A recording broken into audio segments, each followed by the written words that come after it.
नमस्कार आप सभी को। मेरा नाम है अशोक वीर यादव एडवोकेट और मैं आप सभी के लिए लीगल एडवाइस और वीडियोस अपलोड करता हूं, जो कि आप सब लोग उसको लाइक करते हैं, पसंद करते हैं, शेयर करते हैं, सब्सक्राइब भी करते हैं। और अब तक अगर आपने चैनल को सब्सक्राइब नहीं किया तुरंत कर लीजिए, ताकि आने वाले टाइम में आपके लिए एक नई जानकारी मिल सके और आप उस जानकारी से अवेयर हो सकें। तो बहरहाल आज हम बात करते हैं एक ऐसे ही जो कमेंट सेक्शन में हमारे पास एक कमेंट आया और उसमें हमसे पूछा गया है कि जो पत्नी है अगर कोर्ट में केस जो करती है सेक्शन 498A का, और उसके बाद जो जो जो पुलिस है वो उस केस में एफआईआर लगा देती है, यानी कि केस को क्लोज कर देती है, तो क्या वो कोर्ट में जाकर चालू करा सकती है या कि कोर्ट में जाकर उसको फर्दर इसको प्रोसीड कर सकती है या नहीं कर सकती है। तो आज हम इसी टॉपिक पर चर्चा करेंगे, ताकि आने वाले टाइम में आपके लिए जानकारी मिल सके और आप उस चीज़ से जागरूक हो सकें कि ऐसे समय पर क्या करना चाहिए और किस तरीके से इन चीज़ों से आप बच सकते हैं। तो ये जो घटना है ये जम्मू कश्मीर के एक हमारे ही सब्सक्राइबर हैं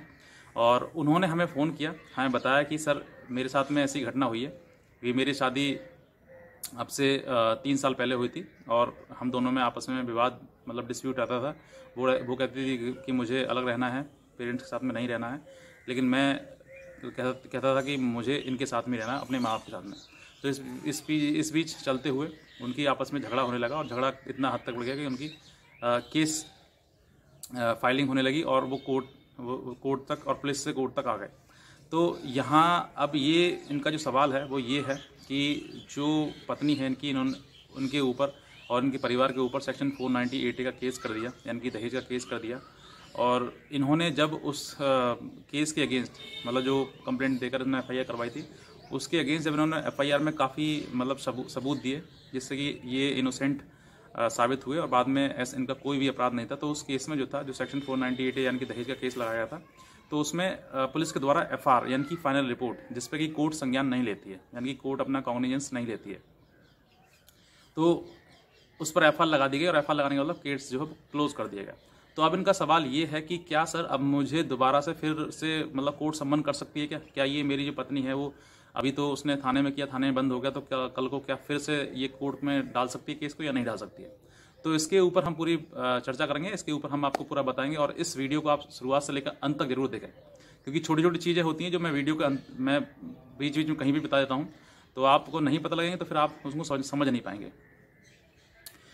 और उससे पहले आपसे ये भी निवेदन करूंगा कि अगर आप इस चैनल पर नए हैं तो तुरंत जो सामने नीचे रेड कलर का बटन है उसको तुरंत सब्सक्राइब कर दें, ताकि आने वाले टाइम में आपके लिए वो सीधी जानकारी पहुंच सके और आप उस जानकारी से जागरूक हो सकें। तो बहरहाल अब मैं बताता हूं आपके लिए, इनकी पत्नी जो थी जो कि उत्तराखंड से रहने वाले हैं और इनके बीच में डिस्प्यूट पति पत्नी हो ही जाता है, छोटी मोटी बातें हो जाती हैं और उसको चढ़ाकर जब बढ़ जाती हैं तो फिर बातें कोर्ट तक पहुंच जाती हैं। तो ऐसे ही इनके बीच में हुआ था कि इनके बीच में आपस में डिस्प्यूट हो गया था और जो बता रहे थे कि इनकी जो मांग थी, लड़की की मांग थी, वो पत्नी से अलग, माँ बाप से अलग रहने की थी और वो किराए पर रहकर शहर में रहना चाहती थी, किराए पर मतलब मकान लेकर, कमरा लेकर शहर में रहना चाहती थी, और जो पति था वो अपने माँ बाप के साथ में गाँव में ही रहना चाहता था। इस बीच से लगातार इनकी आपस में झगड़ा हुआ और इसमें ये भी था कि वो कहती थी कि माँ जो है इसकी सिखाती है, इसको पढ़ चढ़ाती है जो लड़के को, और इन्हीं बातों को लेकर कई बार इनका झगड़ा भी हुआ और झगड़ा इतना हुआ कि कई बार ये मतलब अपने घर से, यहाँ से जो ससुराल है, ससुराल से मायके चली गई और मायके चलने के बाद फिर समझौता कराकर, आपसी समझौता जो मतलब सामाजिक रूप से होता है उससे कराकर वो 2-3 बार अपने घर पर भी लेके आए। लेकिन अब जो था वो डिस्प्यूट ज़्यादा बढ़ गया था और ज़्यादा बढ़ने के बाद फिर जो लड़की थी वो मायके चली गई। मायके जाने के बाद उसने केस कर दिया दहेज का कि मुझसे दहेज मांगते हैं और मुझे मारपीट करते हैं। ऐसी कई झूठे एलिगेशन उन पर लगाए गए, जिसमें कि वो और उसके माँ बाप, ये 3 लोगों को उन्होंने एक्यूज़ बनाया और परिवार में कोई था नहीं, इसीलिए क्योंकि लड़का अकेला था इसीलिए कोई था ही नहीं तो एक्यूज़ नहीं बना पाया। अगर होते तो हो सकता था कि उसमें भी उनका नाम लिखा दिया जाए, लेकिन परिवार में कोई था नहीं, लड़का अकेला था। लड़के के पूरी जिम्मेदारी लड़के के ऊपर है, माँ बाप की उनकी देखभाल करना। तो अब ये जिम्मेदारी से कैसे मुंह मुकर जाए। लेकिन यहाँ पर जो पत्नी जो थी वो उसको परेशान लगातार कर रही थी, तो यहाँ पर उसने अपने मायके जाकर उस पर लड़के पर सेक्शन 498A का केस की तहरीर दे दी अपने थाने में और उस पर केस रजिस्टर हो गया। केस रजिस्टर होने के बाद ये खबर उसको पहुँची पति को, और वहाँ पहुँचने के बाद जब पुलिस वहाँ पहुँची उसको उठाने के लिए, उसको गिरफ्तार करने के लिए, तो उससे बहुत सारी पूछताछ करी गई। वो थाने लेके आए, थाने लाने के बाद उसको जमानत जो थी वो थाने से ही दिलवा दी गई। अब यहाँ पर ये जो सिलसिला था, यानी कि ये डिस्प्यूट बढ़ा, घट नहीं रहा, कम नहीं हुआ, बढ़ा ही। और ये जो FIR कराई थी उसके अगेंस्ट में लड़के ने बहुत सारे सबूत दिए। घर में जो झगड़े होते थे वो उसकी कभी उसने क्लिप भी बना ली थी, और काफ़ी मतलब चीज़ें थी जो उसके आईओ को दी। और देने के बाद जब उसमें इन्वेस्टिगेशन हुई, जांच हुई, तो ये जो झूठे कि दहेज मांगा गया, इस तरह की चीज़ें हैं। मैं इस पर एक विस्तारपूर्वक वीडियो बनाऊंगा कि किस तरीके से वो उन सब चीज़ों को आप मतलब झुठला सकते हैं जो आपकी पत्नी ने आपके ऊपर लगाए हैं। तो ऐसे ही इन्होंने किया था। तो इसके बाद जब ये आईओ को सारी चीज़ें दी गई, आईओ को समझ में आया, तो फिर आईओ ने जो थी वो इसमें जो FIR थी उस FIR में उन्होंने चार्जशीट की बजाय FR लगा दी, यानी कि फाइनल रिपोर्ट लगा दी, और उसको केस को क्लोज़ कर दिया। अब केस तो क्लोज़ हो गया यहाँ पर, लेकिन उसके बाद एक पत्नी के पास राइट और बनता है, क्योंकि यहाँ पर पत्नी क्या हो, कोई भी हो, एक्यूज जो विक्टिम है उसमें कोई भी हो, पत्नी नहीं है, तो यहाँ पर एक राइट और बनता है कि जब FR लगती है और कोर्ट में जाती है, कोर्ट में वो उसमें लगती है, उस फाइल में लगती है जो पहले पहुँच चुकी है, तो वहाँ पर जाकर कोर्ट संज्ञान लेता है उस पर कि इसको क्लोज कर दिया जाए या फिर कोई ऑब्जेक्शन है आपको, तो उसमें सम्मन भी करती है कोर्ट विक्टिम को कि आप आइए, अपनी बात कहिए। अगर आपको लगता है कि नहीं है तो आप इस पर जो जांच है वो दोबारा भी हो सकती है, और अगर लगता है आपको कि ठीक है कोई बात नहीं है तो फिर इसको क्लोज भी किया जा सकता है। तो वहाँ पर जो थे वो कोर्ट के सामने मतलब महिला जो थी वो अपीयर हो गई, और वहाँ से उसके बाद उसने उसको केस को जो FR थी उसको एज अ कंप्लेंट ट्रीट करवा दिया, यानी कि वो कंप्लेंट के तौर पर, यानी कि कोर्ट का कंप्लेंट बन गई। अब वो FIR नहीं रही, अब कंप्लेंट है। कंप्लेंट के आधार पर कोर्ट उसमें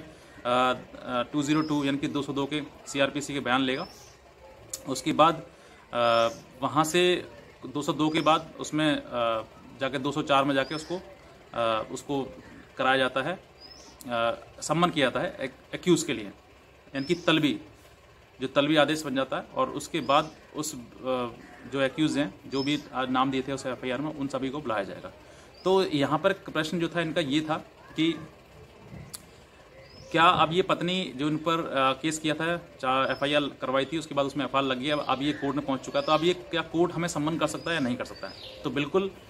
हाँ, इसका जवाब ये है कि आपको कोर्ट सम्मन भी कर सकता है, और अगर आपकी पत्नी ने इसको केस को आगे फर्दर चलाया तो इसमें आपको बेल भी करवानी पड़ेगी। और यहाँ तक कि क्योंकि अब ये जो है वो ये पुलिस का जो था वो तो रोल खत्म हो गया, वहाँ से उसने चार्जशीट लगा दी, चार्जशीट जगह FR लगा दी, बंद कर दिया उसको केस को, लेकिन कोर्ट उसको ओपन कर सकता है, और कोर्ट के पास पूरा राइट है। उसमें लड़की जो है वो अपने बयान दे सकती है, अपने परिवार के 2 गवाहों के, और बयान देकर जो पति है और पति के परिवार वाले हैं, पक्ष हैं, जितने भी नाम दिए उन्होंने, उन सभी को वो सम्मन करा सकती है। और उनको अगर सम्मन पर नहीं आएंगे तो फिर वारंट भी हो जाएंगे, और वारंट पर नहीं आएंगे तो NBW यानी कि नॉन बेलेबल वारंट भी हो जाएंगे, तो उसमें बेल करानी पड़ेगी, और केस जो वो एज अ कंप्लेंट ट्रीट हो जाएगा। लेकिन इसका जो समय है, ये जो समय है, आप ये सोचेंगे बहुत जल्दी से हो जाएगा, नहीं, इसमें बहुत समय लग जाता है। हो सकता है 6 महीने लग जाए, हो सकता है साल भी लग जाए। तो ऐसा इतना जल्दी आसान नहीं है कि इतना बहुत जल्दी फटाफट काम हो जाए, क्योंकि ये चीज़ें कोर्ट भी समझता है कि बहुत सारे केसेस जो हैं आज के टाइम में झूठे दर्ज कराए जा रहे हैं। जब ये जो अभी जो मैंने आपको रिसेंट केस बताया, इस केस में पति के द्वारा सब सारे सबूत दिए गए, तो जो FIR थी उसमें FR लगा दी गई, उसको क्लोज कर दिया गया। तो इसका मतलब ये है कि थाने का जो है, थाने के द्वारा यानी कि आईओ जो है, ये इसमें चार्जशीट इसलिए नहीं लगा पाया क्योंकि उसके खिलाफ कोई भी सबूत नहीं मिले, जो कि ये एलिगेशन लगाए गए थे कि हमसे दहेज मांगा गया है, हमें मारपीट करी गई है, हमें घर से बाहर निकाल दिया गया है। ऐसे कई संगीन उन्होंने उस पर आरोप लगाए, लेकिन सारे आरोप जो थे वो खारिज हो गए और उसमें FR लग गई। अब बात आती कोर्ट की, क्योंकि कभी कभी क्या होता है कि जो पुलिस जो है उसको ये सोचते हैं कि पैसा दे दिया होगा या फिर किसी तरीके से दबाव बना के किस तरीके से उसमें FR लगवा दी, ऐसे झूठे आरोप लगाते हैं। लेकिन यहाँ पर अब कोर्ट जो है, जब कोर्ट संज्ञान लेगी उस पर, तो फिर उसमें वो आरोप नहीं चल पाएंगे, और कोर्ट जो है वो उस पर संज्ञान ले भी सकती है और नहीं भी ले सकती है। अगर आप उसमें सब चीज़ें कोर्ट को समझ में आता है कि नहीं लेना चाहिए इसमें, तो वो फिर उसको भी वहाँ से भी डिसमिस कर सकते हैं। तो ऐसे बहुत सारे रास्ते हैं जो आप उन सब चीज़ों को इस्तेमाल करें। और ज़्यादा जानकारी लेने के लिए और भी अगर आप हमारी एडवाइस लेना चाहते हैं, हमारे दिए हुए नंबर पर संपर्क कर सकते हैं। तो बस इतना कहना चाहूँगा। और अगर आपने इस चैनल को सब्सक्राइब नहीं किया तो तुरंत सब्सक्राइब कर दीजिए। और कोई भी आपके मन में सवाल है तो आप सवाल जो कमेंट सेक्शन में हमें टाइप करके हमें भेज सकते हैं। हम हो सकता है कि अगली नेक्स्ट टाइम आपके इस सवाल पर कोई वीडियो भी बना दें। तो बस इतना ही कहना चाहूँगा। बाकी आज की वीडियो देखने के लिए आप सभी का बहुत बहुत धन्यवाद।